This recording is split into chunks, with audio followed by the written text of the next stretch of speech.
بسم اللہ الرحمن الرحیم۔ سورہ ہود کا رکوع نمبر 3 اور 12ویں پارے کا بھی رکوع نمبر 3 چل رہا تھا۔ آیت نمبر 14 تک ہم تفسیر کر چکے تھے۔ آج میں نے کہا تھا انشاءاللہ آیت نمبر 15 سے ہم تفسیر شروع کریں گے۔ اعوذ باللہ من الشیطان الرجیم، بسم اللہ الرحمن الرحیم۔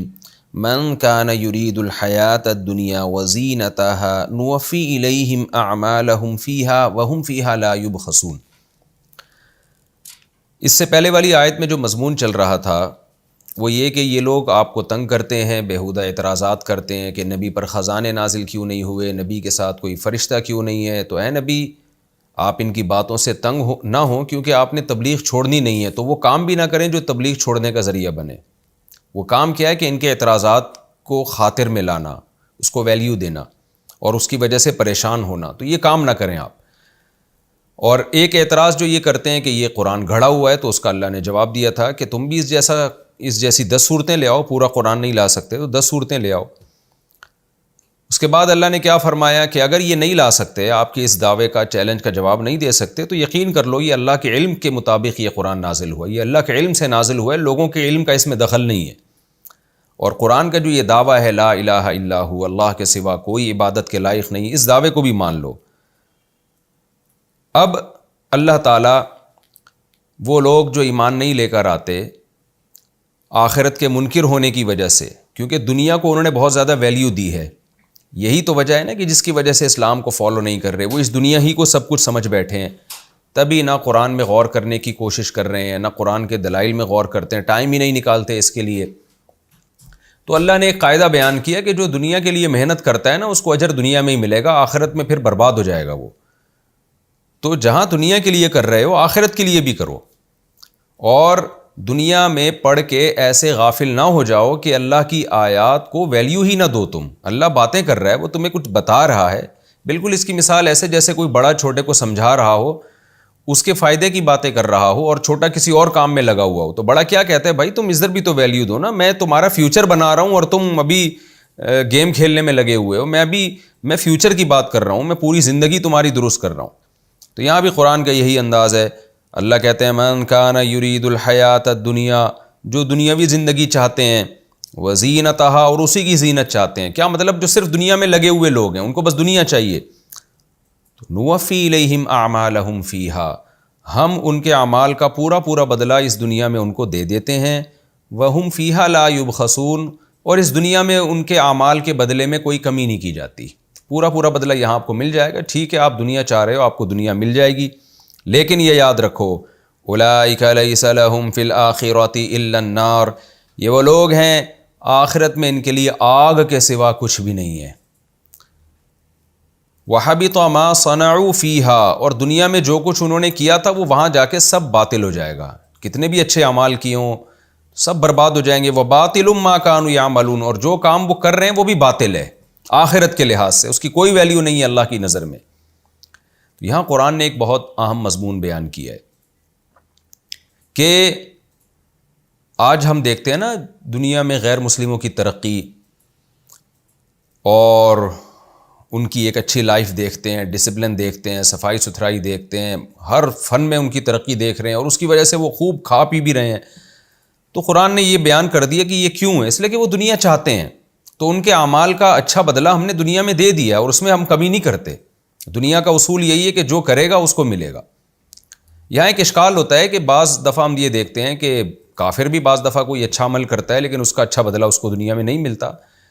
تو دیکھیں، جہاں کافر کو اچھے عمل کا اچھا بدلہ ملتا ہے، وہاں اس کو برے عمل کا برا بدلہ بھی مل سکتا ہے۔ یعنی اگر کوئی کافر دنیا برباد کرنے کی کوشش کرے گا تو وہ برباد بھی تو ہوگی نا۔ تو جیسے اہل ایمان کا آخرت میں اچھے اور برے عمل کا وزن ہوگا، جو پلڑا بھاری ہوگا اس کے حساب سے اس کے بارے میں فیصلہ کیا جائے گا کہ یہ کامیاب ہے یا ناکام۔ تو دنیاوی اسباب بھی جو اختیار کرتا ہے کافر، جو آخرت پر ایمان نہیں رکھتا، یا دنیا میں کوئی اچھا عمل کرتا ہے، تو اس میں بھی اللہ کا قاعدہ یہ ہے کہ اس میں بھی اچھے اور برے عمل کو پلس مائنس کیا جاتا ہے۔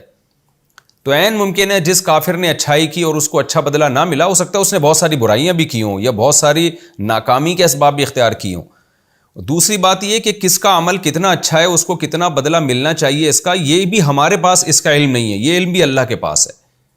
تو اس لیے اگر کوئی اچھا کر رہا ہے کافر اور اس کو دنیا میں بھی اچھا بدلہ نہیں مل رہا، تو اس کے بارے میں ہمارے لیے فیصلہ کرنا بہت مشکل ہے کہ اس نے اچھا کیا کتنا ہے، اور اچھے کے ساتھ ساتھ ہو سکتا ہے برا بھی کیا ہو، اور اس اچھے کا بدلہ بنتا کتنا ہے۔ تو اس لیے ہم اس بارے میں کوئی رائے قائم نہیں کر سکتے۔ قرآن نے ایک ضابطہ اصول بیان کر دیا کہ اللہ کا اصول یہ ہے کہ کافر کو اس کے عمل کا دنیا میں بدلہ پورا مل جاتا ہے، جتنا اللہ دینا چاہتے ہیں، جو اللہ کی حکمت اور اس کے علم کے مطابق بالکل پورا ہوتا ہے، لیکن وہ اللہ کے علم اور اس کی حکمت کے مطابق پورا ہوتا ہے۔ ممکن ہے ہمارے حساب سے وہ پورا نہ ہو، یا اس کو اس سے بھی زیادہ دے دیا جا رہا ہو، ہم سمجھ رہے ہیں کہ بدلہ کم بنتا تھا لیکن اللہ زیادہ دے رہا ہے۔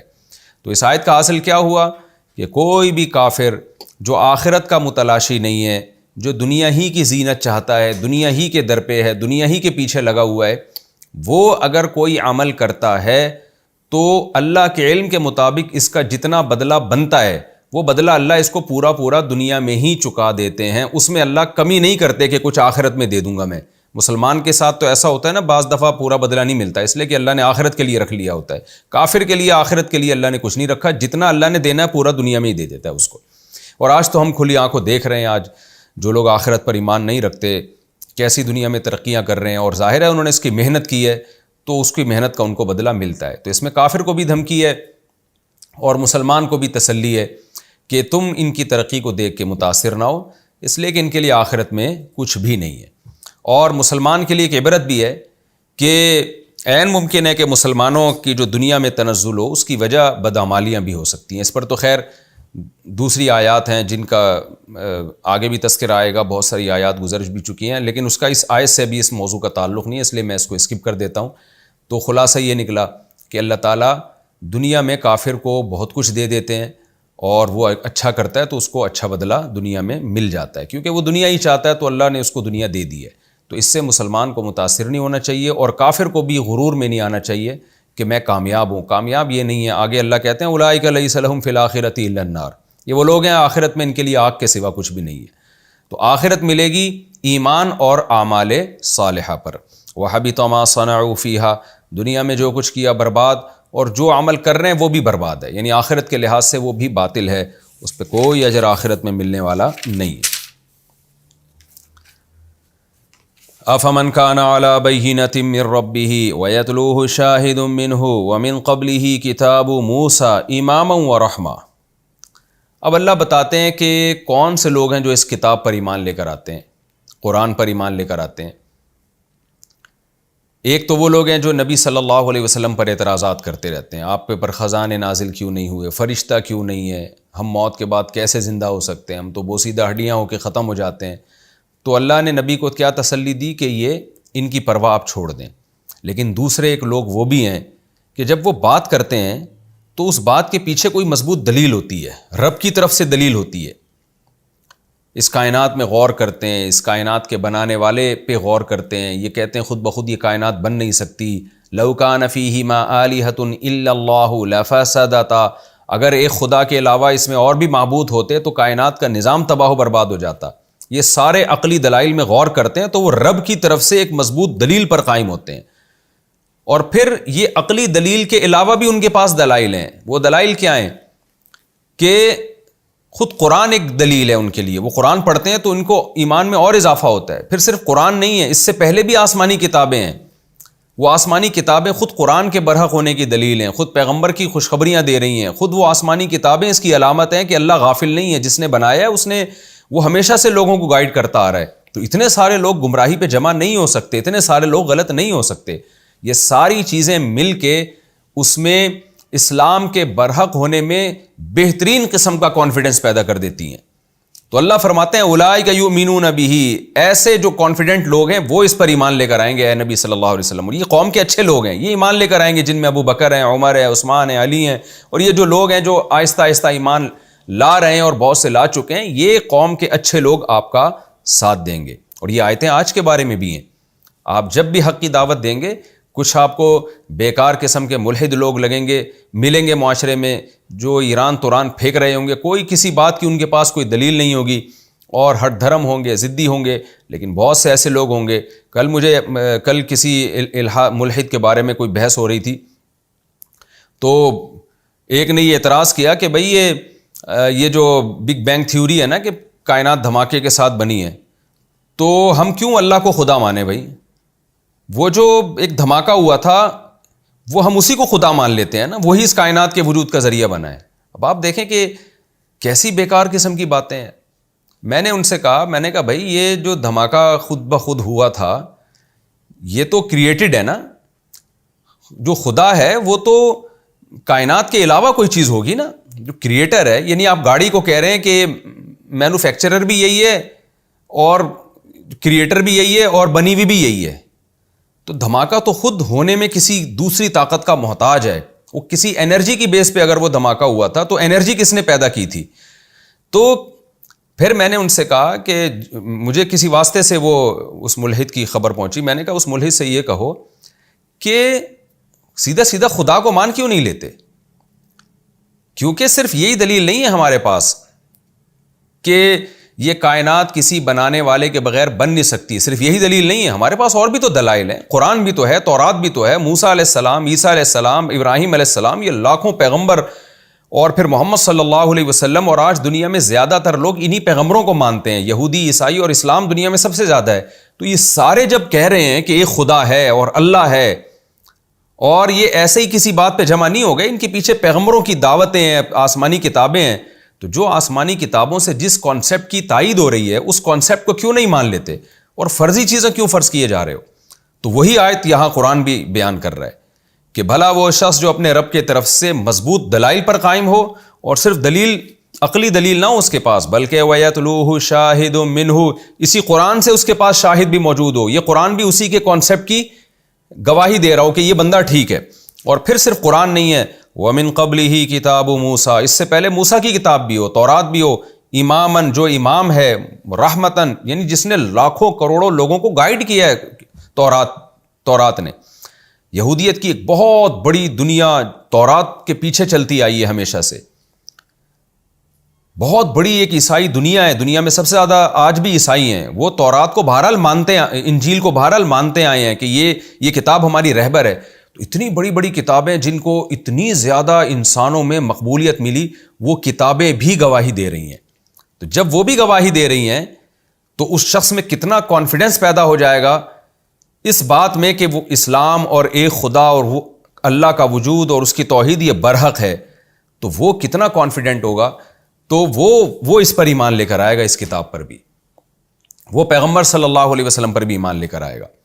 تو یعنی اس کو اللہ نے شاہد سے تعبیر کیا. اس کی مثال ایسے ہے جیسے میڈیکلی ثابت ہو جائے کہ اس شخص نے فلاں جرم کیا ہے, میڈیکل رپورٹ آ جائے ہمارے پاس. یہ میں قرآن کی آیت کو سمجھانے کے لیے مثال دے رہا ہوں.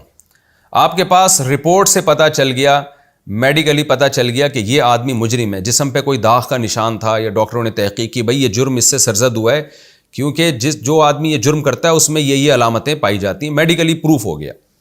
آپ کہہ رہے ہو میں اس میڈیکل رپورٹ کو نہیں مانتا, سارے ڈاکٹر کہہ رہے ہیں بھائی یہ رپورٹ صحیح ہے, لیکن ساتھ میں اس ڈاکٹر نے 10-15 گواہ بھی پیش کر دیے.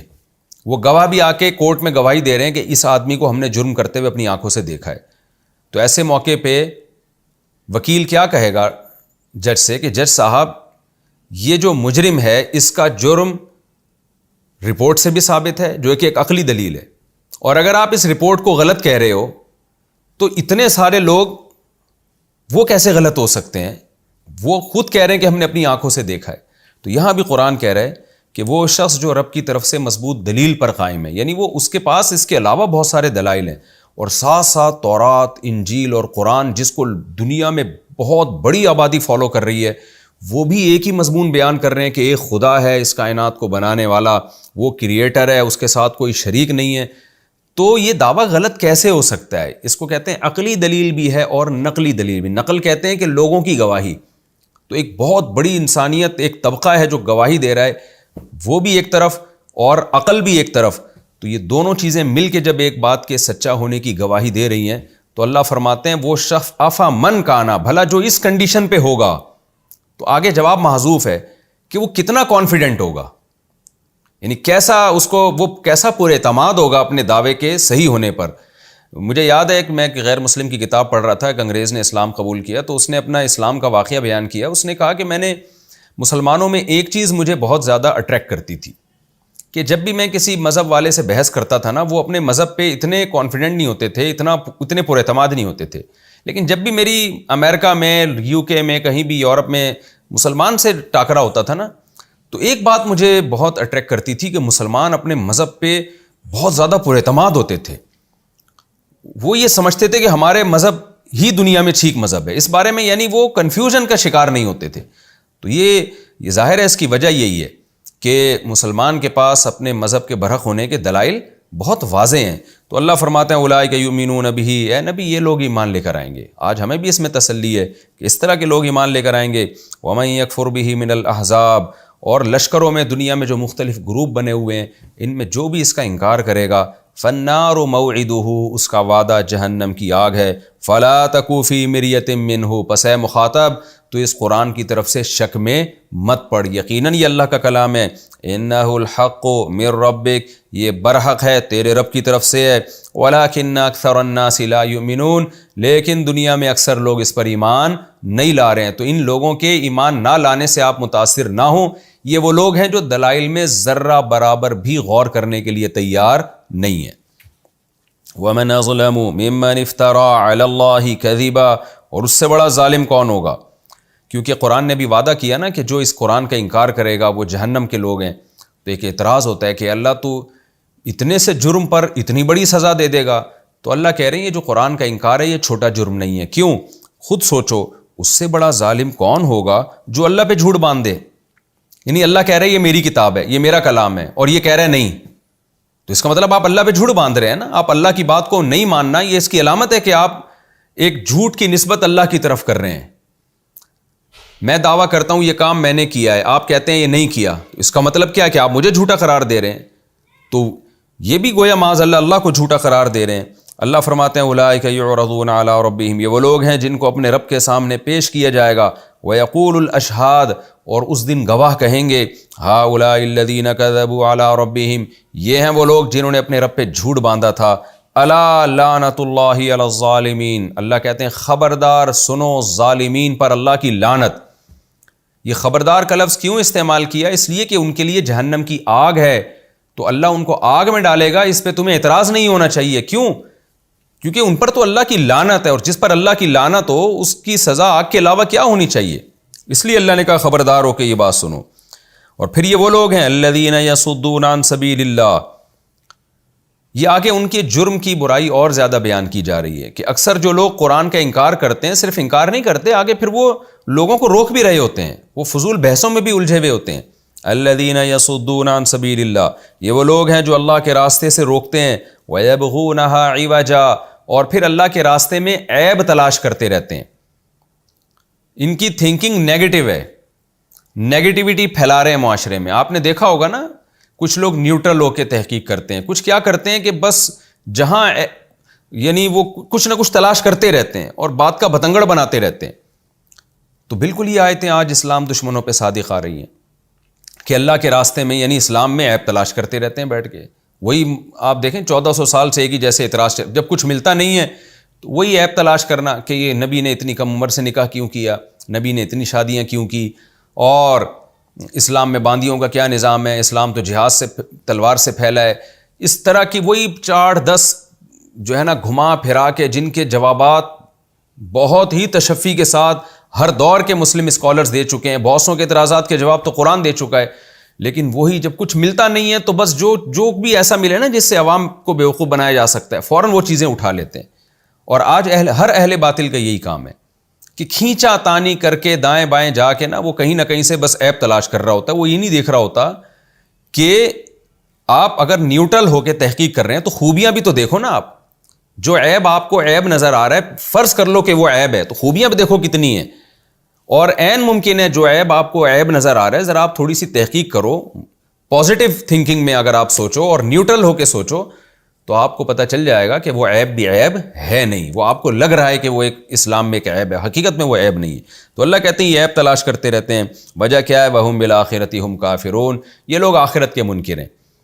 کیونکہ دنیا میں جج کو بیوقوف بنایا جا سکتا ہے، ثالث کو، حکم کو بیوقوف بنایا جا سکتا ہے، عوام کو بیوقوف بنایا جا سکتا ہے، تو آپ اوٹ پٹانگ اعتراضات کر کے عوام کو الو بنا سکتے ہیں، لیکن جس کا آخرت پر ایمان ہے اسے پتہ ہے کہ کل عدالت کے کٹہرے میں کھڑے ہو کر میں اللہ کے سامنے کیا جواب دوں گا، تو آخرت پر ایمان ہوتا تو پھر وہ اس طرح سے عیب تلاش نہیں کرتے۔ اولئک لم یکونوا معجزین فی الارض، اللہ کہتے ہیں یہ لوگ زمین میں بھی ہمیں ہرا نہیں سکتے، جب ہم دنیا میں اسلام کو غالب کرنا چاہیں گے یہ عاجز آ جائیں گے، اور اللہ نے کیسا غالب کیا اسلام کو، وما کان لهم من دون اللہ من اولیاء، اور آخرت میں بھی ان کے پاس اللہ کے سوا کوئی دوست نہیں ہوگا جو ان کو اللہ کے عذاب سے بچا لے، یضاعف لهم العذاب، ان کے لیے عذاب بڑھایا جائے گا۔ ایک عذاب تو اس کا کہ قرآن کا انکار کیوں کیا، دوسرا عذاب اس کا کہ پھر لوگوں کو قرآن سے روکا کیوں۔ ما كانوا يستطيعون السمع، ان کا جرم یہ ہے کہ یہ لوگ نہ سننے کی طاقت رکھتے تھے، وما كانوا يبصرون، اور نہ یہ دیکھنے کی طاقت، یعنی نہ حق کو سننے کا ان کے اندر حوصلہ تھا اور نہ ہی سیدھا راستہ دیکھنے کا ان کے اندر حوصلہ تھا۔ اولئک الذین خسروا انفسهم، یہ وہ لوگ ہیں جو اپنے جانوں کی طرف سے خسارے میں پڑ گئے، وضل عنهم ما كانوا يفترون، اور جو بھی جھوٹ یہ باندھا کرتے تھے سب غائب ہو جائے گا۔ اس میں بت بھی مراد ہیں جو باطل معبود تھے، اور وہ تمام بیکار دلائل جو اسلام کے خلاف، دین برحق کے خلاف یہ دیا کرتے تھے، وہ سارے دلائل غائب ہو جائیں گے، ان کی ویلیو ان کو پتہ چل جائے گی۔ لا جرم انہم فی الآخرۃ ھم الاخسرون، اس میں کوئی شک نہیں ہے کہ یہ لوگ آخرت میں بہت زیادہ خسارے والوں میں سے ہوں گے۔ اخسرون کا مطلب زیادہ خسارے میں، یہ ان کے حساب سے کہا گیا، وہ سمجھتے تھے کہ مسلمان خسارے میں ہوں گے، تو اللہ کہیں گے نہیں، یہ ان کے مقابلے میں یہ خسارے میں ہوں گے۔ ان الذین آمنوا وعملوا الصالحات، اس کے برعکس وہ لوگ ہیں جو ایمان لائے اور نیک اعمال کیے، واخبتوا الی ربہم، اور اپنے رب کی طرف وہ جھک گئے۔ اولئک اصحاب الجنہ، جھکنے کا کیا مطلب ہے؟ رب کے آگے اپنا سر جھکا لیا، اللہ تو جو ہمیں کہے گا ہم وہ کریں گے، تو کہے گا یہ غلط ہے ہم اس کو غلط مان لیں گے، تو کہے گا یہ صحیح ہے ہم اس کو صحیح مان لیں گے۔ اللہ فرماتے ہیں اولئک اصحاب الجنہ، یہ جنت والے لوگ ہیں، ہم فیہا خالدون، اور اس میں ہمیشہ رہیں گے۔ مثل الفریقین، یہ دونوں فریق، ایک نہ ماننے والوں کی، ایک ماننے والوں کی، دونوں کی مثال کیسی ہے؟ کالاعمی والاصم والبصیر والسمیع، اندھے بہرے کی اور دیکھنے والے کی اور سننے والے کی، یعنی ایک طرف ایک آدمی ہے جو اندھا بھی ہے اور بہرا بھی ہے، اور دوسری طرف ایک آدمی ہے جو سنتا بھی ہے اور دیکھتا بھی ہے، تو دونوں میں کتنا فرق ہے؟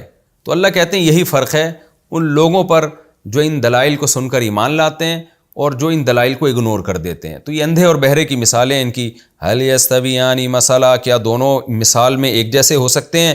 افلا تذکرون، تو تم نصیحت حاصل کیوں نہیں کرتے تھے؟ قرآن کیسے سمجھا رہا ہے نا، کیسے نصیحت کر رہا ہے، بار بار بار بار کہیں قرآن سوال کرتا ہے افلا تذکرون، تم نصیحت کیوں حاصل نہیں کرتے؟ کہیں دلائل دینے پر آتا ہے، کہیں واقعات سناتا ہے۔ تو اب اس رکوع میں اللہ تعالیٰ نے، اس رکوع کا جو اختتام ہوا ہے وہ اس پر ہوا ہے کہ دو قسم کے فریق ہیں، ایک اندھے بہرے اور ایک دیکھنے والے اور سننے والے۔ جو دیکھنے والے سننے والے وہ حق دیکھتے بھی ہیں سنتے بھی ہیں، اور ایک ہوتے ہیں جو اندھے اور بہرے ہیں جن کے پاس فضول اعتراضات کے علاوہ کچھ بھی نہیں ہوتا۔ تو یہ ہمارا رکوع یہاں کمپلیٹ ہوا۔ اس سے اگلے رکوع میں اللہ نے ان لوگوں کی مثالیں دی ہیں کہ جو اندھے بھی تھے بہرے بھی تھے، اور ان کے مقابلے میں ان لوگوں کی بھی مثالیں دی ہیں، یعنی واقعات کے ذریعے مثالیں دی ہیں کہ جو دیکھتے بھی تھے اور سنتے بھی تھے۔ تو پیغمبروں کے واقعات اب یہاں سے شروع ہو رہے ہیں اگلے رکوع سے۔ تو یہ ہمارا رکوع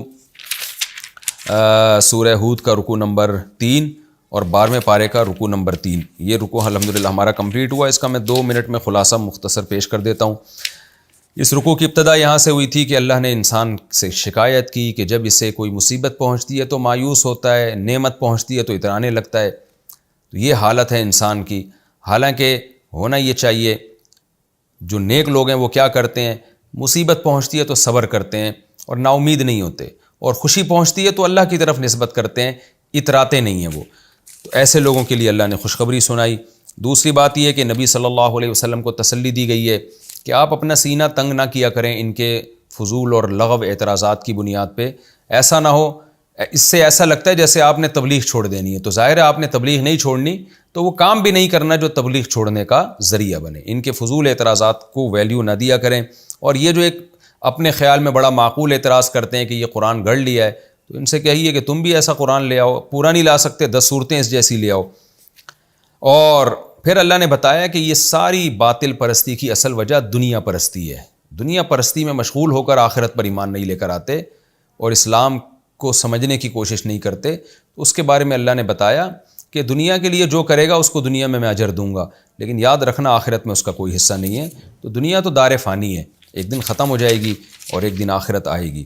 اور پھر اللہ نے بتایا کہ 2 قسم کے لوگ ہیں، نبی کو بھی تسلی دی جا رہی ہے، قیامت تک آنے والے ہر مبلغ کو تسلی دی جا رہی ہے کہ کچھ لوگ ایسے ہیں جن کے پاس دعوے کی مضبوط دلیل ہے اور قرآن، تورات اور انجیل اس سے ان کے دعوے کی مزید تائید ہو رہی ہے، وہ بڑے کانفیڈنٹ ہوتے ہیں، بڑے پورے اعتماد ہوتے ہیں، پورے اعتماد ہو کر ایمان لے کر آتے ہیں، تو وہ لوگ آپ کی باتوں پر یقین کریں گے۔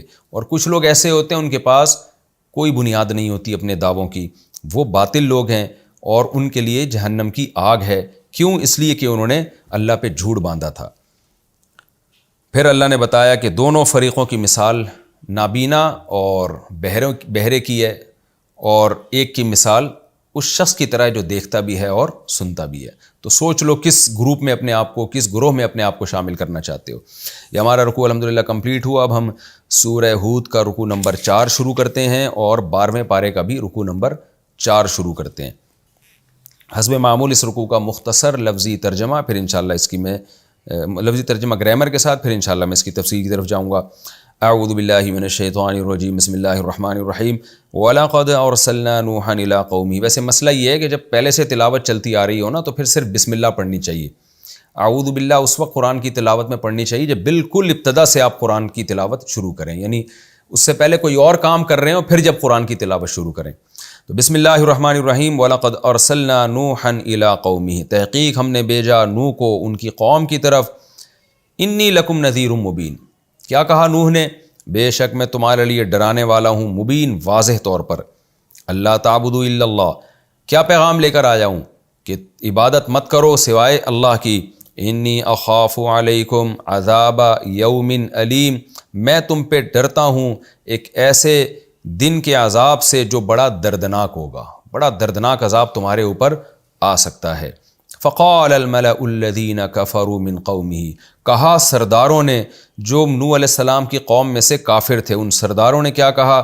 ما نراک الا بشرا مثلنا، ہم نہیں دیکھتے آپ کو، نرا کا کئی بار یہ لفظ گزر چکا ہے، ہم نہیں دیکھتے آپ کو یعنی نہیں سمجھتے آپ کو، الا بشرا مگر ایک انسان، مثلنا ہماری طرح کے، وما نراک اتبعک اور ہم نہیں دیکھتے کہ اتباع کر رہے ہیں آپ کی، الا الذین مگر وہ لوگ، ہم اراذلونا جو ہم میں سب سے ارذل ہیں، پست ترین لوگ ہیں، جن کا پیشہ بھی کمتر، غربت بھی، بادی الرأی، اور وہ آپ کی اتباع کر رہے ہیں بادی الرأی۔ بادی کہتے ہیں ظاہر ہونا، کہتے ہیں نا بادی نظر میں ایسا لگ رہا تھا، یعنی دیکھنے میں ایسا لگ رہا تھا۔ بدا یبدو بدون، نصر ینصرو والا باب ہے، اس کا معنی ہوتا ہے ظاہر ہونا۔ تو رائے کو کہتے ہیں یعنی ظاہری رائے میں، تو اس کا مطلب یہ ہے، وہ یہ اصل میں یہ بتانا چاہ رہے ہیں کہ یہ جو آپ کے کو فالوورز، آپ کے جو فالوورز ہیں نا، آپ کی جو اتباع کر رہے ہیں، ایک تو قوم کے کمتر لوگ ہیں اور آپ کی اتباع بھی یہ ظاہری رائے میں کر رہے ہیں، یعنی کوئی گہرائی میں جا کے غور و فکر کر کے انہوں نے آپ کو نبی نہیں مانا، بس ویسے ہی سرسری غور سے انہوں نے کہہ دیا کہ یہ نبی ہوں گے۔ وما نرى لکم علینا من فضل، اور ہم نہیں سمجھتے آپ کے لیے، آپ لوگوں کے لیے، یعنی آپ اور آپ پر جو ایمان لائے ہیں، ہم نہیں سمجھتے علینا ہم پر، من فضل کوئی فضل، یعنی ہم نہیں سمجھتے کہ آپ کو ہم پر کوئی فضیلت ہے آپ لوگوں کو، بل نظنکم بلکہ ہم سمجھتے ہیں آپ کو کاذبین، جھوٹا۔ قال یا قومی، نوح علیہ السلام نے کہا ہے میری قوم، ارأیتم بھلا بتاؤ تو صحیح، ان کنت علی بینۃ من ربی، اگر ہوں میں اپنے رب کی طرف سے واضح دلیل پر، وآتانی رحمتا من عنده، اور اس نے دی ہو مجھے اپنی طرف سے رحمت بھی یعنی نبوت بھی، فعمیت علیکم، اور وہ اندھی ہو گئی ہو تمہارے اوپر۔ عما یعمی، تعمیتن کا معنی اندھا کرنا، دیکھیں ایک ہوتا ہے عامی یعما، اس کا معنی اندھا ہونا، اسی سے اعما نکلا ہے افعل کے وزن پر، نابینا کو کہتے ہیں، اور ایک عما یعمی، نابینا کر دینا۔ عمیت فعل مجہول ہے، سبحت کی طرح، یعنی وہ دلیل تم پر اندھی کر دی گئی ہو۔ یہ اصل میں اردو میں اس کا صحیح ترجمہ اس طرح نہیں ہو سکتا، اس کا صحیح مفہوم یہ ہے کہ تمہیں وہ نظر نہ آ رہی ہو۔ ہم کہتے ہیں نا یہ چیز تمہاری آنکھوں پہ گویا پردہ ڈال دیا گیا ہے۔ تو اس آیت کا اصل ترجمہ یوں ہوگا، آسان ترجمہ، کہ اے میری قوم بتاؤ، اگر میں اپنے رب کی طرف سے واضح دلیل پر ہوں اور اس نے مجھے نبوت بھی دے دی ہو، اور وہ سب چیزیں تمہاری نظروں سے اوجھل ہو گئی ہوں، یعنی تمہاری آنکھوں پہ پردہ ڈال دیا گیا ہو، تمہیں یہ سب کچھ نظر نہ آ رہا ہو، تو آگے جواب محذوف ہے، تو میں کیا کر سکتا ہوں پھر؟ میں کیا تمہارے ان باتوں کی وجہ سے پیچھے ہٹ جاؤں؟ ایسا ممکن نہیں ہے۔ یعنی میں تو اپنے راستے پہ چلتا رہوں گا نا، اگر تمہیں سمجھ میں نہیں آ رہی ہے تو تمہاری سمجھ کی وجہ سے، جو باطل سمجھ ہے اس کی وجہ سے میں تھوڑی سیدھا راستہ چھوڑ سکتا ہوں۔ آگے کہہ رہے ہیں انلزمکموہا، الزم یلزم الزامن، اس کا معنی چپکا دینا، یہ جو کہتے ہیں الزام لگایا، یہ بھی اسی وجہ سے کہ الزام کا معنی ہوتا ہے ایک چیز کسی پہ ڈال دینا، تھوپ دینا۔ انلزمکموہا، کیا میں یہ دلیل تمہارے اوپر تھوپ دوں؟ وانتم لہا کارہون، اور تم اس کو ناپسند بھی کر رہے ہو۔ یعنی یہ جو ہدایت کا راستہ ہے اور یہ جو دلائل ہیں اور جو میری نبوت ہے، یہ ان سب چیزوں کو ماننا اگر تمہاری آنکھوں پہ پردہ ڈال دیا گیا ہے، تو کیا میں تمہارے زبردستی تم پہ چپکا دوں؟ جبکہ تم چاہ رہے ہو کہ تم نہیں ایمان لے کر آؤ، تم ان دلائل کو ماننا ہی نہیں چاہ رہے ہو، تو کیا میں زبردستی تمہیں سمجھا دوں؟ یہ میرے بس میں نہیں ہے، تو میں دعوت دیتا رہوں گا، تبلیغ کرتا رہوں گا۔ یہ اس آیت کا ترجمہ ہے۔ وَيَا قَوْمِ، اور اے میری قوم، لَا أَسْأَلُكُمْ عَلَيْهِ مَالًا، میں اس دعوت پر تم سے کوئی مال کا مطالبہ نہیں کرتا۔ ان اجریہ الا علی اللہ، نہیں ہے میرا اجر مگر اللہ پر۔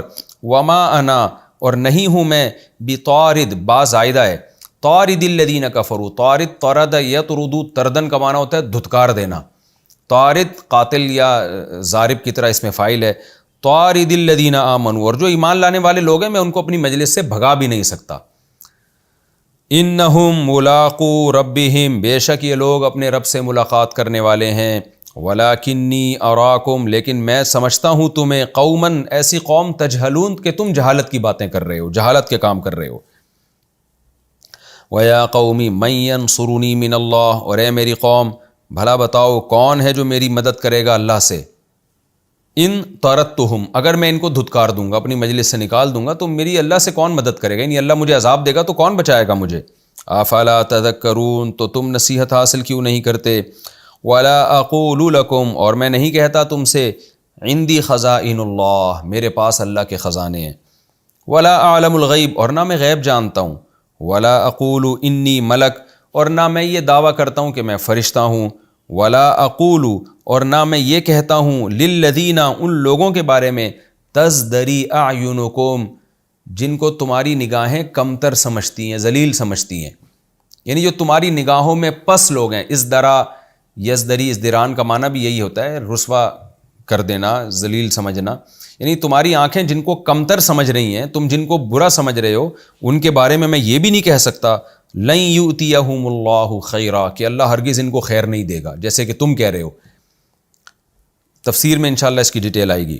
اللہ اعلم، اللہ زیادہ جانتا ہے، بما فی انفسہم، ان کے دلوں میں کیا ہے، انی اذن، بے شک میں ہوں گا، اذن، اگر میں ایسا کروں، یعنی ان کے بارے میں میں یہ کہہ دوں کہ اللہ ان کو خیر نہیں دے گا، یا ان کو میں اپنی مجلس سے نکال دوں، اگر میں ایسا کروں، انی اذن، تو میں ہو جاؤں گا لمن الظالمین، ظالمین میں سے۔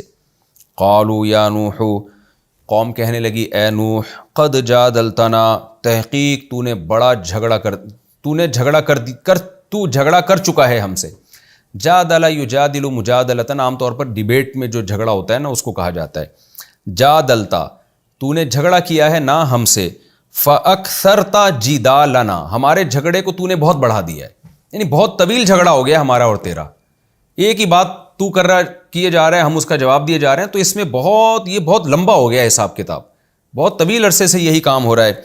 فأتنا، پس تو لے آ، بما، اس چیز کو، تعیدنا، جس کا تو ہم سے وعدہ کر رہا ہے، یعنی اب تو عذاب لے آ سیدھا سیدھا، اب یہ ڈیبیٹ کو چھوڑ، بحث کو چھوڑ، ان کنت من الصادقین، اگر تو سچے لوگوں میں سے ہے۔ قال نوح علیہ السلام نے کہا، انما یاتیکم بہ، اس عذاب کو لائے گا اللہ، یاتیکم بہ اللہ، اللہ لے کر آئے گا اس عذاب کو، ان شاء، اگر وہ چاہے گا، وما انتم بمعجزین، اور پھر تم اس اللہ کو ہرا نہیں سکو گے۔ ولا ینفعکم نصحی، نصح نصیحت کو کہتے ہیں، میری نصیحت تمہیں فائدہ نہیں پہنچا رہی ہے، ان اردت، اگر میں ارادہ بھی کرتا ہوں ان انصح لکم کہ میں تمہاری خیر خواہی چاہوں، نصح ینصح کا معنی ہوتا ہے کسی کی خیر خواہی چاہنا، میں تمہاری خیر خواہی چاہتا ہوں، بھلا چاہتا ہوں، لیکن میرا بھلا چاہنا یا میرا نصیحت کرنا تمہیں فائدہ نہیں پہنچا رہا ہے۔ ان کان اللہ یرید، اگر اللہ چاہتا ہے ان یغویکم کہ وہی تمہیں گمراہ کر دے، یعنی اگر اللہ ہی تمہیں گمراہ کرنا چاہتا ہے تو میں کیسے تمہیں ہدایت دے سکتا ہوں، میں کیسے تمہاری خیر خواہی چاہ سکتا ہوں۔ ہوا ربکم، وہی تمہارا رب ہے، وَإِلَيْهِ تُرْجَعُونَ، اور اسی کی طرف تم لوٹائے جاؤ گے۔ ام یقولون افترا، اے نبی یہ لوگ کہتے ہیں کہ نبی نے اس کلام کو گھڑ لیا ہے، یہ اپنی طرف سے بیان کر رہے ہیں۔ قل، اے نبی ان سے کہہ دیجئے، ان افتریتہ، اگر میں نے گھڑ لیا ہے، فعلی اجرامی، تو میرا جرم میرے اوپر، اس کی سزا مجھے مل جائے گی، وانا بریء مما تجرمون، اور جو جرم تم کر رہے ہو میں بھی اس سے بری ہوں، تو اس کی سزا تمہیں مل جائے گی۔ تو یہ لفظی ترجمہ ہمارا کمپلیٹ ہو گیا انشاءاللہ۔ ابھی وقت چونکہ مکمل ہو چکا ہے تو اگلے ایپیسوڈ میں انشاءاللہ اس رکوع کی میں تفسیر شروع کروں گا، اور پھر ہمارا اگلا رکوع بھی انشاءاللہ اسی میں اگلے ایپیسوڈ میں ہی کمپلیٹ ہو جائے گا، کیونکہ یہ بہت آسان رکوع ہیں اور بہت دلچسپ بھی ہیں۔ اللہ تعالی ہمیں اس سے عبرت حاصل کرنے کی توفیق دے۔